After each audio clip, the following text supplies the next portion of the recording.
temperature of the room, or Is it our effect on you? Yeah. Well, I'm from Holland, the Netherlands. Our show is called RTL Boulevard. Holland. I'm from Holland. Well, my grandpa's from Holland. Wow. Schweckel. You are? Oh, yeah. He is. Your grandfather is from Holland? Yes. Holland, yeah. And have you been many times? No, I've never Never. been. No, I've never been. It's But very close by. Explains So the eyes. we might be related. yeah, that's You maybe can't look, stop possible. looking in the mirror. Wow. First of all, congrats on the film, of course. I can imagine for you two, everyone's talking about it for so long. How is it, the feeling to finally let it go, to let it be free into the world now? I think we both breathed a big sigh of relief Yeah, after very much. Cannes. Yeah. Because, it's such a storied festival, but also people make their reactions very known there. You kind of know if people like it or they don't like it. So the fact that it was received so warmly is just a big sigh of relief. This is when you pour your heart and soul into something, Yeah. you spend years doing it. I like to think that, I don't concern myself with the outcome, I leave it out there and on I go, but we're all sensitive. And, You want people to enjoy it. and so the fact that it's Yeah. out in the world and people have received it so well, and it's George, even the other night at Cannes, when, 7 minutes standing ovation, looks at us and goes, I think they like it. And just the humility of the man, and even him, at 45 years with this franchise is still offering it up, and there's a sensitivity and a vulnerability. So, a big relief. Yeah. Well, talking about this franchise, of course, I can imagine you're, of course, professional actors and everything, but how many times during shooting or being on set did you actually was thinking like a fanboy, fangirl, All the craziness? time. Every day. All the time. And honestly, it's just so exciting because you get into the war rig, George screams out, start your engines, it just erupts, and you always have a moment where you're like, this is happening. This is real. This is real. Pinch me. I'm doing I'm making a Mad Max movie with such incredible creatives, and also, I don't know about you, but the War Boys always made it real for me. Oh, for sure. And even now when I see them, I get Terrifying. kind of emotional. Yeah. I'm like, Yeah. because it's just so cool. Yeah, it is. It's just like really going cool. to a crazy Halloween party Yeah. for 4 or 5 or 6 months, or whatever the film takes. You're like, we're doing it. They're doing it. Well, talking about Halloween, of course, you are two of the most beautiful people in the world, and they did so Thank much you. horror You too. to you in this film.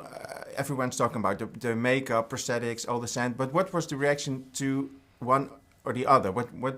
Chris, what were you thinking when you saw her for the first time? I gave a big woo scream cheer, particularly with the shaved head kind of, all the glory, the mythologized kind of version. But I was just stoked to be there with Anya. We'd had 3 or 4 weeks of rehearsals and gotten to kind of hang out a lot and discuss the characters, and I was instantly touched and inspired by how passionate she was about the character and protective, and it really informed a lot of what I was going to do. So it was just awesome. Yeah, likewise. I remember seeing Chris come out in a Broken Hill, and I just immediately went, this is awesome, do this. Like, whatever this is, because I hadn't really seen any of the other tests before, and I just thought it was so cool and gutsy, and you completely, you did disappear. It was wonderful to see this character just, arrive. Yeah.